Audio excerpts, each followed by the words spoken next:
Friends, ఇప్పుడే అందిన వార్త. రైతు బంధుపై సీఎం రేవంత్ రెడ్డి సంచలన నిర్ణయం. మళ్ళీ రైతుల ఖాతాలోకి రైతు బంధు డబ్బులు జమ అంటూ వార్తలు అయితే వినిపిస్తున్నాయండి. దీనికి సంబంధించి వివరాలు చెప్పడానికి వీడియో చేయడం జరుగుతుంది. చాలా మంది వీడియోస్ వస్తున్నారు కానీ సబ్స్క్రైబ్ చేసుకొని మర్చిపోతున్నారండి.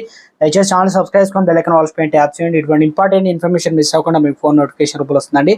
చాలా మంది మీరు చూస్తున్నారు కానీ లైక్ చేయడం లేదని దయచేసి లైక్ చేయండి. ఇన్ఫర్మేషన్ అందరూ రీచ్ చేసిన వారు అవుతాం మనం.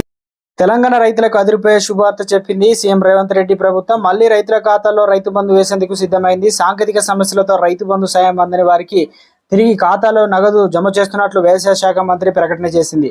నిర్వహణలో లేని బ్యాంక్ అకౌంట్లు నెంబర్ కావచ్చు, బ్యాంకు ఖాతాలు క్లోజ్ కావడం, ఫ్రీజ్ కావడం లాంటి కారణాలతో పలువురు రైతులతో సహాయం అందలేదని వెల్లడించింది వ్యవసాయ శాఖ. ఇక రైతు బంధు సంబంధించి మనీ రిటర్న్ బ్యాంక్ అధికారులతో సంప్రదించి ఖాతాల వివరాలు సరిచేసిన తర్వాత రైతుల ఖాతాలను డబ్బులను జమ చేస్తుందని పేర్కొంది. కాగా నిన్నటి నుంచి వార్త సోషల్ మీడియాలో వైరల్ గా మారింది. కొంతమంది రైతులకు రైతు బంధు వేసినట్లు తర్వాత వెనక్కి తీసుకుందని రేవంత్ రెడ్డి సర్కారు. అలాగే తెలంగాణ రాష్ట్ర వ్యాప్తంగా 30 నుంచి 40 వేల మంది రైతులకు రైతు బంధు వెనక్కి వెళ్ళిందట. దీంతో రైతన్నులు గగ్గోలు పెట్టారు. ఈ తరుణంలో దిగొచ్చిన రేవంత్ రెడ్డి ప్రభుత్వం మళ్ళీ వారి ఖాతాలో రైతు బంధు వేస్తామని ప్రకటన చేసింది.